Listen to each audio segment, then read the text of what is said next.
Hello, everyone. Welcome to tonight's program. I'm Heather Register Zabindon, the Outreach Coordinator for the Bobby L. Roberts Library of Arkansas History and Art. The Roberts Library houses the galleries at Library Square, the Butler Center of Arkansas Studies, and the Encyclopedia of Arkansas. Thank you for joining us for this evening's program, Some Like It Hot, a story of Cluster Springs. Tonight, Nikki Senn will explore the growth of tourism around the hot springs area in the late 1800s and early 1900s, telling the story of Cluster Springs structures and trails and showing how this development fits with other nearby springs. Nikki is an advanced architectural historian for the Arkansas Department of Transportation in the Environmental Division's Cultural Resource Section. She evaluates structures throughout Arkansas to determine their historic significance. Senn coordinates the historic bridge process and participates as the RDOT Historic Bridge Analyst Committee member. She joined the RDOT in November 2015 after completing her MA in public history at the University of Arkansas at Little Rock. If you will use the chat function and not the Q&A to ask questions, Nikki will be more than happy to take questions towards the end, but you can type them in at any time. So if you will help me give a warm virtual welcome to Nikki Senn.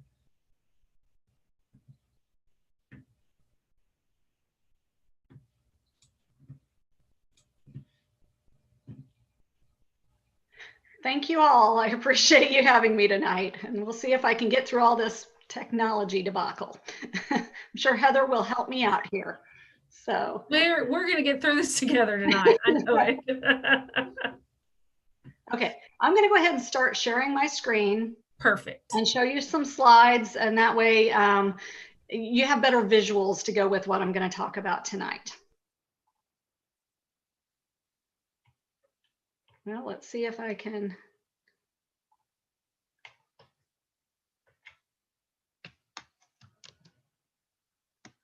There we go. Does everybody see that?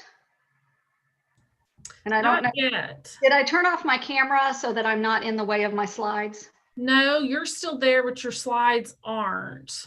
They're not? No, if you clicked the share screen button at the bottom. I did, but I'm not sure. It didn't show up with the screen I want to share. Let's try that again. Okay. Okay. We're gonna, I guess, share the screen I'm on. It's weird that it's not popping up, but I have it in the background. It is weird. Let's try that. There goes. I was about to say, y'all, this morning it worked. I promise you, I can attest to it. I know it's there. Okay. So I'm going to go ahead and, well, I'll let you, Heather, can you turn off my camera so that I'm not in the way of the slides? I sure can. I'll do that. Especially for those smaller screens. Okay. I'm going to go ahead and start the talk now. So thank you all for joining me. As Heather said, I'm Nikki Senn, an architectural historian in the Cultural Resources section of the Environmental Division at RDOT. That's a mouthful, but cultural resources, we deal with historic properties. So what I'm about to tell you is about the springs and tourism around the hot springs area, and I'll show you some more recent photos of Cluster Springs later in the program, but this main screen does have one of them up.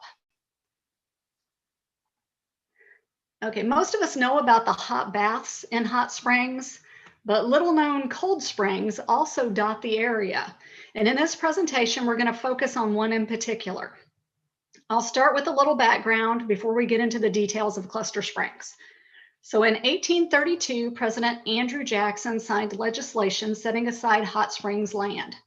Technically, that legislation makes it the first national park, even though the national park system it joined was not established until 1916, and this park was not officially added to that system until 1921. In the 1840s, Hot Springs Creek was a free-flowing creek without improvements or structures built on or over it. So that's what I'm showing in this lithograph. You can see the creek on the right side of the screen. And I have a great quote here that kind of talks about how things were happening across the country. This quote is from the document Out of the Vapors, A Social and Architectural History of Bathhouse Row, Hot Springs National Park, by Mr. Page and Miss Solier Harrison. Hopefully I didn't butcher her name too badly. The quote is, during the last half of the 19th century, Western entrepreneurs developed natural hot and cold springs into resorts. This happened from the Mississippi River to the West Coast, end quote. So that was happening all across the country. So this is not necessarily unique, but I want to focus on this area. It's very important to Arkansas. So health therapy in the 1820s included both vapor baths and pool baths.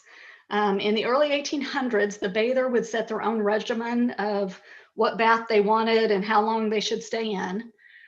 Instead of bathhouses at that point, the first baths were shallow pools in the bed of the Hot Springs Creek. So the vapor bath would use natural steam. So you would sit near the steam to breathe it in. Later within the bathhouses, a vapor bath would be in a separate room, much like a sauna room today. In 1831, physicians lobbied for a medical licensing bill, which was then vetoed by Governor John Pope, who proclaimed that the public opinion was superior to diplomas. So with medical services lacking in many areas of the state, hot springs became important with curative thermal waters for the infirm to find relief, or at least hope for relief. In the 1850s, physicians began residing in hot springs. Scientists analyzed the waters in the late 1800s from these springs, but they did not agree on the curative properties. By 1875, there were two regular medical organizations in hot springs. The first one is the Hot Springs Medical Association. It was associated with the Arkansas State Medical Association. The second one was the Hot Springs and Garland County Medical Society. By this time, physicians examined bathers and prescribed bathing instructions. Treatments differed by patient and by illness. The medicinal uses of the baths became more popular, and a military hospital opened in Hot Springs in 1887, and it was the Army and Navy Hospital. People visited the area to alleviate a variety of ailments with rheumatism, stomach, liver, cardiac, kidney, and skin illnesses among some of those treated. For cardiac patients, by the early 1900s, graduated exercise was also suggested by walking and hill climbing the nearby trails. That made Hot Springs unique to other springs across the country because it also had the great hills to climb. However, consumptives and those with Bright's disease were advised not to bathe in thermal waters because it would make it worse. Mountain Valley Springs was 12 miles north of Hot Springs, and it's a cold spring. It was recommended as an alternative for some in 1885. In the post-Civil War era, mineral springs in the area began to compete with hot springs as health resorts or attractions.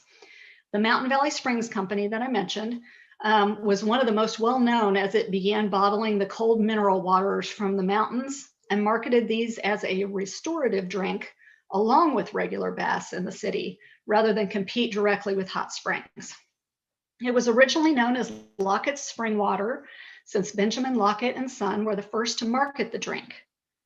Peter and John Green were brothers who bought the land after that, and they built a hotel originally called the Mountain Valley Resort Hotel, and later renamed the Mountain Valley Hotel and Sanitarium. The Green brothers diversified and opened for distribution within Hot Springs at 195 Central Avenue. W.N. Benton bought the business in 1879 and then distributed the waters from Maine to Texas. The Mountain Valley Water Company was officially established with that name in 1883. In 1894, a Philadelphia distribution center was founded. Mountain Valley Water Company sold to August Schlafly of St. Louis, Missouri in 1902, And through franchises, it became the first bottled water selling coast to coast by 1924. The hotel that I mentioned before that the Green brothers built burned in the 1880s and then was replaced with another building that also burned in 1934. The National Headquarters and Visitor Center moved in 1936 to 150 Central Avenue instead of the 195 Central Avenue. So they moved just down the road to where the DeSoto Spring Water Depot and DeSoto Dance Hall had been. And I'm going to mention DeSoto later as being highlighted in promotions, so maybe that's why they moved. So these mineral springs, the cold mineral springs, were also advertised to cure a number of conditions, including fever and ague. Ague was fever and shivering fits, and that may have been associated with malaria. In the 1886 U.S. Geologic Survey report, number 32 of the Mineral Springs of the United States, there's a quote: "The reputation of our famous hot springs, which have been more or less improved and utilized for medicinal purposes since the early part of the century, has attracted attention to the subject throughout the state and has led the people to appreciate the value of their springs," end quote. Cluster Springs, that we're going to discuss in more detail soon, was noted in this report as a 15+ springs resort with the character of water listed as chalybeate. That just means that the water was a mineral spring containing iron salts. It did not list the flow of gallons per hour, and you'll see in later pictures that I don't necessarily know that the springs produced a lot, and it may have varied for time of the year. However, in this report, we're unsure if that was really talking about cluster springs, because 1,000 dripping springs was a larger resort and not mentioned in this report at all. So it could be cluster springs, or it could refer to the cluster of springs at 1,000 dripping springs at that time. I think it was cluster springs, but others are not sure about that. So Cutter's official guide to hot springs, Arkansas. Charles Cutter and Son produced guides in the 1800s and early 1900s to hot springs and other popular tourist spots. For hot springs, these guides described hotels, bathhouses, and how to get there. They also listed prices and area physicians, as well as describing other area attractions like the mineral springs in the area. In 1875, Cutter has a write-up on Cluster Springs for 1.5 pages. It is described as approximately 3 miles east of Hot Springs with 10 to 15 springs. That's the same description used for the 1886 Geological Survey report. So that's one of the reasons I think it's the same spring. In reference to Cluster Springs in 1875, the guide states, quote, "It is the intention of the owner to improve them and test their virtues," end quote. It also states that the running brooks, natural miniature falls, rough canyons, and other points of interest, combined with the improvements of walks, drives, fountains, hotel buildings, etc., would make this truly beautiful and desirable. The owner has not the capital that is needed to make these improvements. The springs and the situation are worthy of, end quote. So Cutter had big plans for the place and was promoting it, and I guess pushing the owner to do more, but the funding wasn't there. And that may explain why we didn't find more at Cluster Springs. With its 1876 completion, the Malvern Railroad Depot plays a big part in this, because they connected the St. Louis, Iron Mountain, and Southern Railroad to points north, south, east, and west by rail. And within Hot Springs, a street railway operated through the valley with cars every 5 minutes. Hot Springs accessibility grew and visitation to the area increased due to this infrastructure.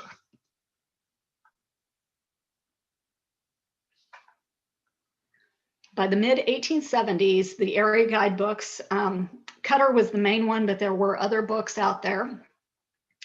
They advised bathers to consult a physician with experience prescribing baths and getting a prescription for the kind of bathing necessary and the length of each bath.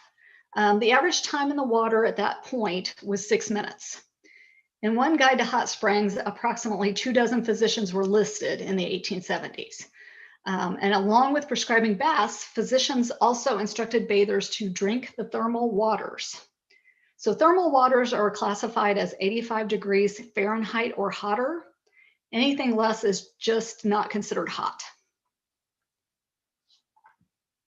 By the 1880s, hot springs had developed as a Victorian-style spa city, and it had been deemed a, quote, resort at all seasons, end quote. So there's a quote in the Cutter 1885 guide that says, hot springs is a resort for health, pleasure, or sightseeing all year long. That guide also claimed, quote, some of the best hotels now have bathhouses connected with them with separate apartments for ladies. So they were trying to market to everyone. Okay, I'm going to show you a map of hot springs and the attractions nearby next, and this is courtesy of Garland County Historical Society. As you can see on this map, on the left side, hopefully you can see my pointer. On the left side, you see Hot Springs Mountain and where hot springs developed in the valley below. On this map, you can also see Indian Mountain. And if you travel the road up Indian Mountain, you'll see Gillen's White Sulphur Springs. Up further north, Hell's Half Acre, Dripping Springs, which we also know by the name 1,000 Dripping Springs. And then if you go down that next mountain over is Cutter's Cluster Springs. And so those are all off of this main road heading north. And that's going to be what we're going to talk about in just a few minutes. Before we go there, I also want to point out that this is the railway that was bringing people into Hot Springs. The Hot Springs Railway is what it was known as. And down here, you'll see on Bald Mountain, Potash Sulphur Springs is located. That was another cold springs in the area. It's a little further out, but we'll talk about that in a little bit. It gives you idea. This map gives you the idea of locations, just to have that in your mind. So when we go on to the next few slides, you won't be confused what I'm talking about. So John Gillen purchased the land in the 1880s for White Sulphur Springs. And with his business partner, he created a resort there. Shown in this photograph of the main spring house gazebo, Gillen is the gentleman dressed in a jacket and white trousers leaning against the post.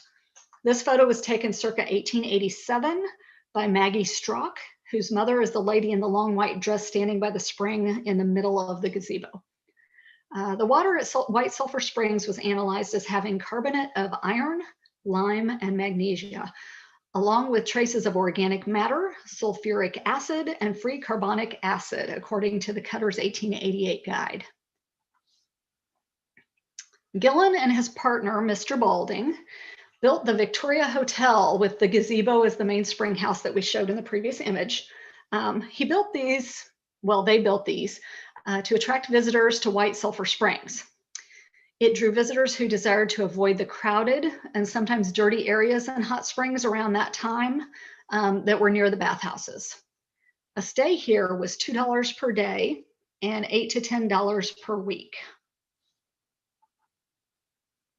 In 1885, Gillen ran a route from White Sulphur Springs, if you remember that map along the road. He went west to Hot Springs, picked up patrons, bringing them back up that road to the area attractions north of White Sulphur Springs. So he took them up to Hell's Half Acre and 1,000 Dripping Springs, and then back to the Victoria Hotel for dinner. And afterwards, he would return them to Hot Springs. So he made this route daily. In 1888, he became the sole owner of White Sulphur Springs, and he decided he was going to build cottages for families and otherwise improve the springs. I don't think those ever came to be. We didn't find evidence of those. Gillen drilled in the nearby mountain in 1890 to reach a hot water spring, but failed. So that may be why he didn't diversify and build those cottages for families. So the Victoria Hotel closed in the early 20th century. It was later demolished. A stone and mortar structure over the spring remains, and I believe that is the base, or that is the structure in the gazebo that you see on the screen now. So the gazebo is gone, but the stone and mortar structure over the spring still remains. Hell's Half Acre was one of the attractions on Gillen's route. So we talked about that a minute ago. Here's a lithograph or an engraving of the steepness of it. And so that was part of the trail system that we're going to talk about next. In the 1885 Cutter's Guide, there's a quote, outdoor exercise and rides can be taken here in the winter months with the same comfort, with an occasional exception of a day or two at a time, as in May or October in the north. So that was another draw for this area. The trails around the mineral springs were intended for this purpose, to draw people from the north to more activities and draw them away from hot springs when they came to visit. And that, of course, included Thousand Dripping Springs, Hell's Half Acre, and Cluster Springs. And you see Thousand Dripping Springs on the screen now. Okay, I've got another map. It's not exactly the same shape as the previous map, but this one shows the trail system around those cold springs. And I've changed the color to blue, hoping that you can see my pointer on the map so that I can point some things out. It's originally in white at the Garland County Historical Society. It's not the ssame shape, as I mentioned, as the previous map, but you can still see how the roadway comes out of Hot Springs, which is more central. And then up to the north, you've got White Sulphur Springs, and you continue on. Hell's Half Acre would have been somewhere up here. And then Thousand Dripping Springs is on the north side of that mountain. If you follow the trail system from Thousand Dripping Springs, it connects down here to where you can't hardly read it, but it says Cluster Springs. I also want you to note that farther down the map, on Bald Mountain is where Potash Sulphur Springs would be. And that trail system also went there. So you could go from Cluster Springs, it's a bit of a hike, but down to Bald Mountain or back up from Potash Sulphur Springs.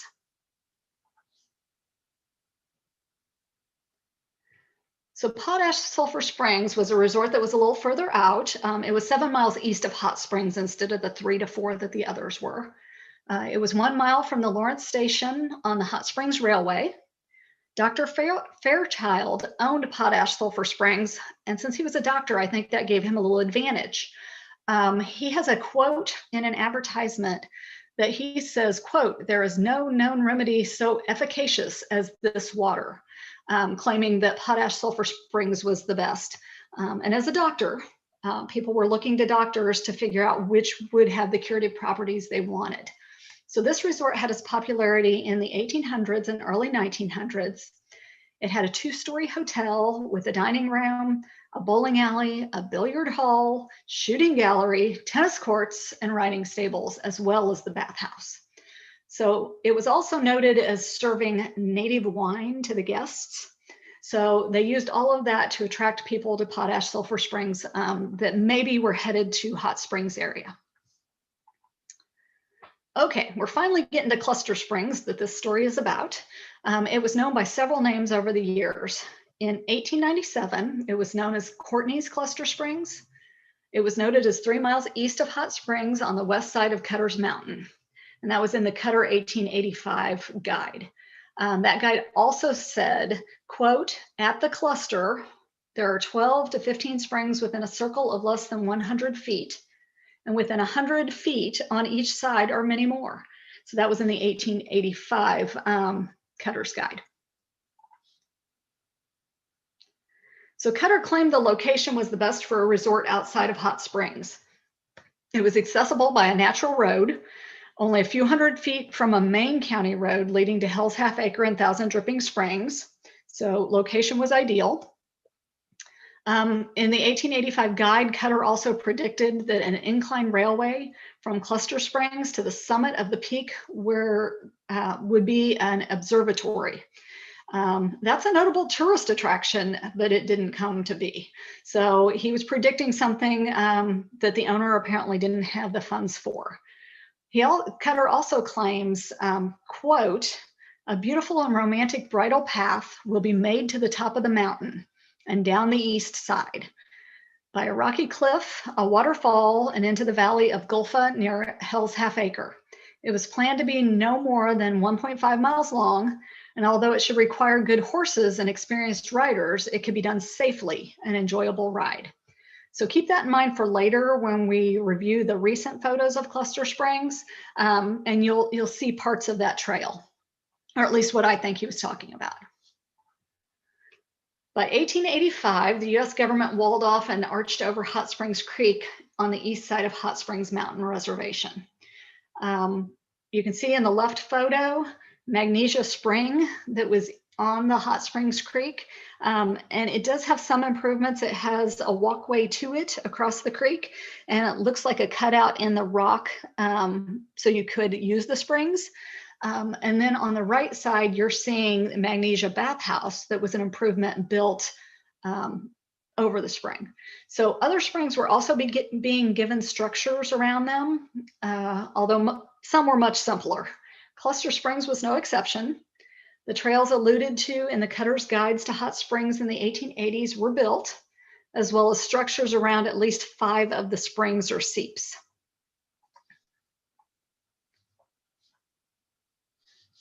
Okay, now we're going to get into Cluster Springs. These are some of the recent photos taken. This is of the impounded pond and falls, and it might be the waterfall talked about in the Cutter's Guides on the bridle path. It appears like the small waterfall and pond in the 1897 photograph of Courtney's Cluster Springs provided by the Garland County Historical Society. I'm going to go ahead and look at the angle of this falls. Now I'm going to go ahead and go to the 1897 photo. It looks very similar to me with the pool and the waterfall there. And this photo shows the concrete footbridge, a section of rock and mortared footpath, the creek falls to the left, and the impounded pond of Cluster Springs. So think about taking a photo. If you walk up those stairs going up the hill, think about standing there and taking a photo of the waterfall. You would be taking it from the side. So this may be the same angle as another 1897 photograph of Courtney's Cluster Springs. This image shows the north end of rock and mortared footpath leading uphill to at least 5 improved springs. These were located above the pond and the footbridge along the trail. So you'd go up that rocky hill, and the springs were north of there. Here's a better picture where you can see the construction of the rock and mortar for the footpath, although you can also see it's in untended state with the vegetation creeping in. This image is on the east end of the footbridge looking north. So it's looking next to the pool and the falls. And this is another view of the rock and mortar footpath from the midpoint, looking northwest. You can see the stacked rocks resulting in a leveler path in this section. So instead of making it rocky, they built it up and made it smooth to go towards the bridge. Okay, so we're going to look at pictures of the springs now. Cluster Springs had 15 plus springs. We found improvements on 5. We don't know what they were called in the 1800s and early 1900s, so we've labeled them spring A through E. That way we can put them on a map and you can tell which ones go with these photographs. So this is spring A, and it's mostly square in shape. You can see the natural rock was used for the structure and mortared together. Spring B is an interesting shape and appears to be of a concrete or mortar. It's the only one of the spring structures that has a different design and construction method, so it may have been constructed later.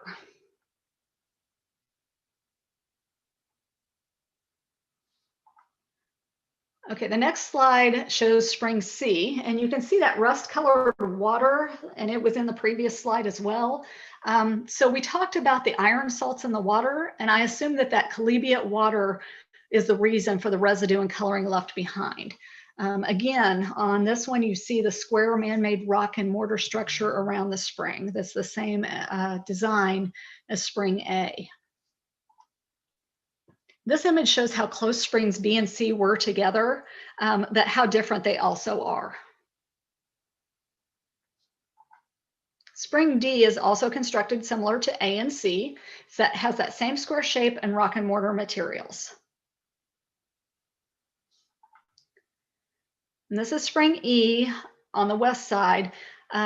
It's a view from the top. It was constructed of stone with field stone laid on the top. It's a more simplistic design, but it's still generally that square shape. Another photo of the rock and mortar path. On this one, you can see the design of the rock and mortar very clearly, and possibly a repair where there's more mortar or concrete poured in the center, but that keeps it level and usable. And this photo shows that south of the pond, it looks like it goes down stair steps of rocks to the right.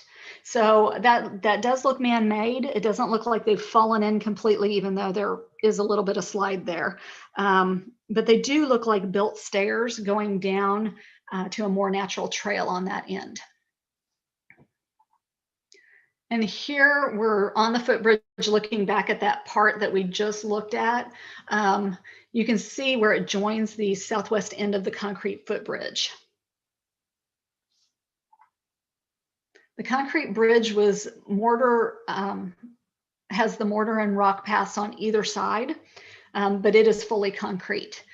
And here's a little better photo of it. It's the one I used for my title slide, because I think it shows so many of the features there. It shows the impounded pond. You're looking north, standing on the south path. And you can see the bridge even has a pier in the middle. So it was planned with a pier, and it joined both of those other two paths. Wouldn't this be a great place to stand to take a photograph of someone standing on top of that little small waterfall, like the first 1897 photograph I showed you? So you can kind of see where that angle of getting that photograph would have come from. Okay, this image shows the rock and mortar footpath leading uphill from the pond. It's from the northeast end of the concrete footbridge looking north, but you can see it becomes rocky, less smooth as it continues up the hill. So this would have been where you'd need those experienced riders and good horses if you were going to take this bridle path. And not all of the trail was improved or built. Here's part of the natural surface footpath that leads from that mortared footpath north to the springs where they're located. So this is from the end of the improved footpath looking towards the natural footpath. Okay, now that I've gone through all of those different structures and types, we've got a great digital elevation model that our GIS staff put together for us. So we can show how all of those structures were arranged on a map. The purple at the top coming down the mountain is the unimproved footpath, the natural path. And then it goes into a peachy orange color that indicates where the rock and mortar footpaths joined the footbridge, which is in gray over the water. So this seems to be part of the trail that Cutter talked about in the 1880s. It would have been steep in areas with a waterfall, natural mineral springs, rocky. I think you have all of those elements here. I'm going to zoom in a little bit so that you can see where the springs are located, that A through E springs above the impounded pond. So they're all on the north along that unimproved or natural part of the path going up the hill. And as you can see, B and C are very close together. So that's that photo that showed the two of them together. Cluster Springs is mentioned with details in the 1870s to 1880s in the Cutter's guides, but in the early 1900s, it apparently declined in popularity, or at least in promotion. In Cutter's 1893 guide over or under other mineral springs, only Potash Sulphur springs received the 2-page write-up. No other mineral springs were mentioned. By 1914, the Cutter's official guide to hot springs mentioned the cold mineral springs in the area as good to drink for bladder and kidney trouble. But it focused on the DeSoto Springs on Central Avenue and Mountain Valley Springs as one of the most noted. That's what you're looking at here is the 1914 write-up. And you can see at the bottom, they listed several other springs, including Cluster Springs, but they didn't talk about the trail connecting them or any other attributes of the springs to send people there. Other attractions also began to draw people to hot springs in the late 19th century and early 20th century. In 1886, hot springs became a desired location for spring training due to its climate, and baseball drew new visitors to the area as well. So the Chicago White Stockings, as they were known, planned to travel to hot springs to train by climbing the mountains and utilizing the cleansing hot baths to get into shape. Many other teams followed their lead from 1886 through the 1940s. Oaklawn Park opened in 1905, but closed in 1907 due to a bill preventing betting in any manner of horse races. It continued to be used for other purposes, including the Arkansas State Fair from 1906 through 1914. And a fire had occurred in 1913 in Hot Springs, causing a downturn in tourism. So by 1916, the Hot Springs Men's Business League reopened Oaklawn to draw tourists to the area. The first season was under a nonprofit civic enterprise and had unofficial wagering because it was still illegal to bet on horse races at the time. This 30-day season was successful. However, racing at Oaklawn was not consistent again until 1934. And here you can see they also had golf. A new Hot Springs Country Club and golf course were completed in 1911, along with the tennis courts for patrons of the links. And in one of these photos to the right, you can see that the baseball players that came for spring training also would visit the courses. So that brought in extra tourism there. Horseback riding was also a popular activity in the early 1900s in this area. And originally, horseback riding was intended to draw visitors to the trails around Cluster Springs, especially the Bridle Path. The 1916 Cutter Official Guide to Hot Springs mentioned, quote, "There are also many enjoyable trips to different springs on good roads. As a diversion for the lovers of horseback riding, there are different trails over mountains to points of interest. Signs are posted along the way to give every assistance," end quote. However, it does not go into detail. There are no maps to get to those other springs or directions given. So I guess you had to figure out where those signs were posted so that you could travel to the other trails. So they also call the roads in the area in Hot Springs model government roads in that guide and the surrounding year guides. So those model government roads, combined with the scenery and the climate, encouraged horseback riding closer to the bathhouses. The government also built paths to the steel tower and to different points on the reservation so that people would stay closer within Hot Springs. Some mineral springs adapted and survived. Mountain Valley Springs is still in business. In the 1914 and 1916 Cutter's Guides, it still held enough reputation to have a full page photo that you see above and a 2-page write-up. So it was noted as a quiet mountain resort, and they successfully have marketed and produced drinking mineral water for 150 years. Potash Sulphur Springs also adapted over the years and changed. It changed owners and had some controversy of ownership from 1907 to 1930, but by 1930, C.E. Wilson and Herman Wilson, brothers, and Warren Wilson, unrelated, purchased 600 acres for unpaid taxes. And in 1932, C.E. Wilson built 12 furnished cabins. If you'll remember, they were talking about doing that at White Sulphur Springs. So anyway, these cabins rented for $21 a week. So Wilson adapted the property to family campgrounds following traveling trends in the 1930s and 40s and capitalized on that.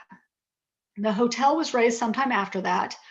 And in the early 1940s, the Food and Drug Administration stated that the water did not meet standards. The water started being sold under another name, Wilson Springs, And then by 1944 was sold under the name Wilson's Mineral Springs Water. So I'm not sure they actually changed the water, but they did change the name so they could keep marketing and selling it. In the 1960s, vanadium ore was found on the property, and now that property is known as the Wilson Springs Vanadium Mines. So Hot Springs originally developed as a resort for all seasons for health, but it became more than just a health spa for bathers. While the city of Hot Springs remains a tourist attraction for bathers, the last bathhouse was built in 1950. That's the Jack Tar Hotel and Bathhouse. It may still be known for its hot springs, but many other attractions also draw people there, including the national park, hiking, golfing, shopping, the races, etc. So Hot Springs continue to grow and change throughout the years. The area cold springs are not widely known, and some have been abandoned or are on private property now. In 1916, Cutter's Guide listed mountain climbing as an area activity, stating that, quote, roads on North Mountain and Hot Springs mountain courses have been laid out for a scientific system of mountain climbing known as the Ortel system of graduated exercise. So Cutter in 1916 also included this map of the trails northwest of the Bathhouse Row on the page after he has that quote, and that's the map you're looking at now. Hot Springs activities, attractions, and ease of transportation kept it growing and adapting to tourism trends. With trails available from the Bathhouse Row, more people were likely to use these than to travel to other resorts. It had the infrastructure to support tourism in the area, while Cluster Springs did not seem to have those same advantages.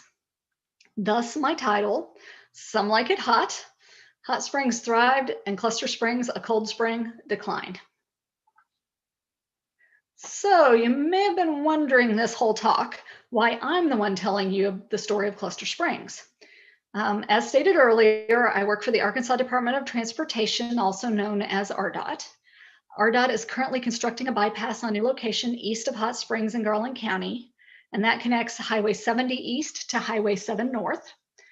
As part of Section 106 of the National Historic Preservation Act of 1966, RDOT carried out a good faith effort to identify historic properties within the area of potential effects. We also call that the APE. Cluster Springs was identified within the APE during this search by one of our archaeologists. He immediately identified the structures as part of the built environment, but we had to research the area further to determine its significance. Through that process, Cluster Springs was determined as eligible for inclusion in the National Register of Historic Places under Criterion A for its local significance as an improved historic spring cluster as part of the early Hot Springs and Garland County recreational ventures and early health resorts outside of the formal Hot Springs area. The RDOT project directly impacts Cluster Springs as shown on this slide. And you can see the yellow, that is the proposed roadway. The red marks the proposed right-of-way. So because of this impact, because you can see Cluster Springs in the center, as a result, RDOT consulted with the State Historic Preservation Office to resolve the adverse effect to the historic property. So that consultation resulted in creative mitigation for the property. And mitigation or minimization of the impact from this project includes additional research and documentation, submittal that was submitted to the State Historic Preservation Officer staff, drawings of each feature, here are a few, high resolution photographs, here are just a few of them, a detailed overview map of the property, and 2 public outreach lectures. So this presentation is part of our mitigation effort. Although all of the structures may not be preserved, the history will be. And from this project, Cluster Springs will be presented to the public to keep this history alive in more than just documentation. So in closing, I'm supposed to tell you about a few websites you might be interested in at RDOT. ArkansasHighways.com or ardot.gov, they get you to the same page, are the department's main website. So here you find information about all of the inner workings of the agency, as well as the different divisions that work behind the scenes, like the environmental division, to make these and other projects happen. You'll also find recent news releases about projects and presentations that the commissioners and other staff give.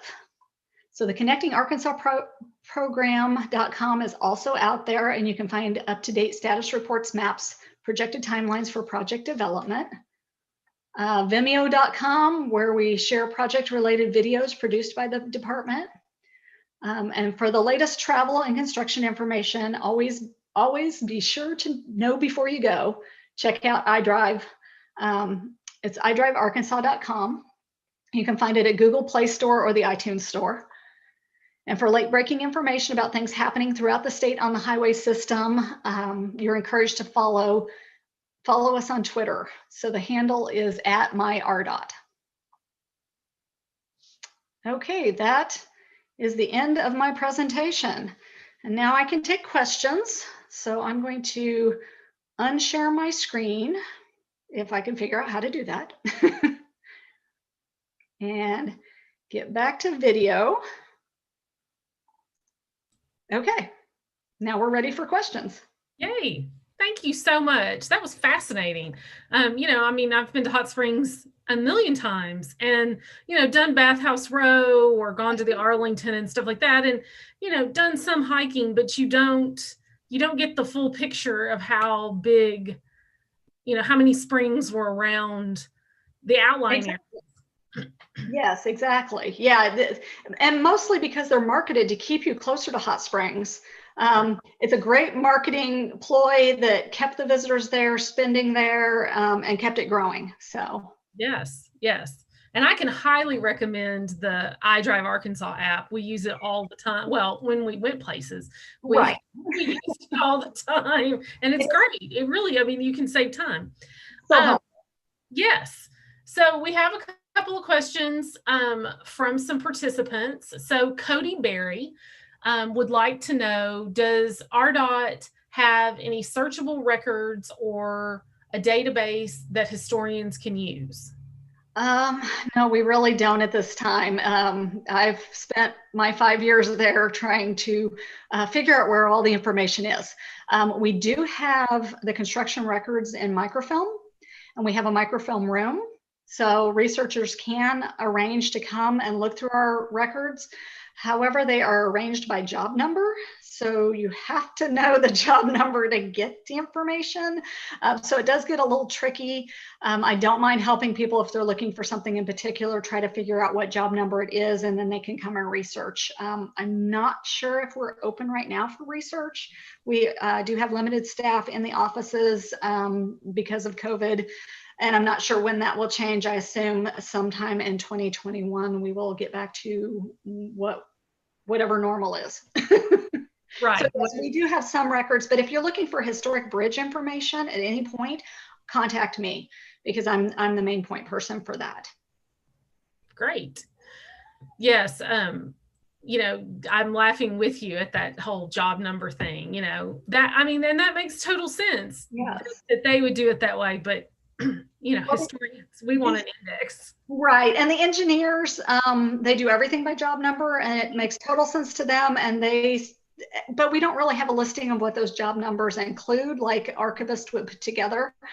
So it's been very difficult trying to figure out what years they include. So you have to do some research to get to that job number. And I have helped researchers in the past just figure out what the job number may be. And sometimes I can't even find it. We run across it by accident, but you know, I will try. So yeah. So Glenn Whaley would like to know, do you know how much the chemical composition of the water in the various springs has changed over the years? I don't. I didn't have any analysis on that. I could probably talk to our natural resources section, but I'm not sure if they analyzed the water or if they just looked into the streams to find out, you know, like we do mussel surveys and invertebrate surveys and some other surveys I'm really not the person to talk to about.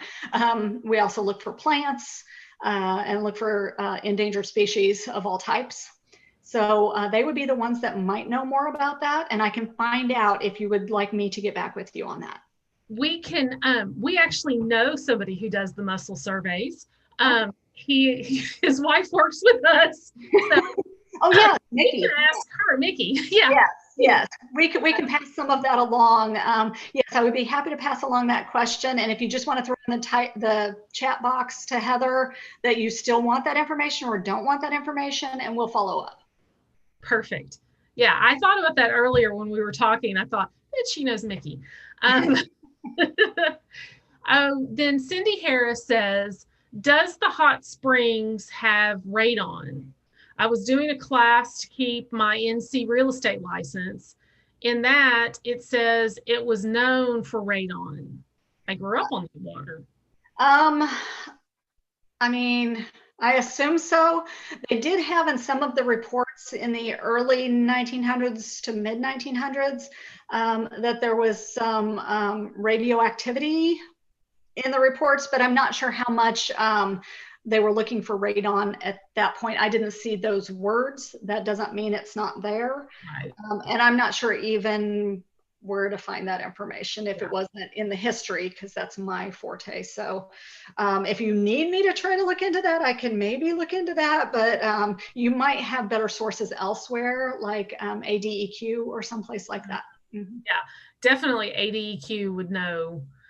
Their water division would be able to tell you that. So, and that's a state agency, Cindy. Arkansas in ADEQ.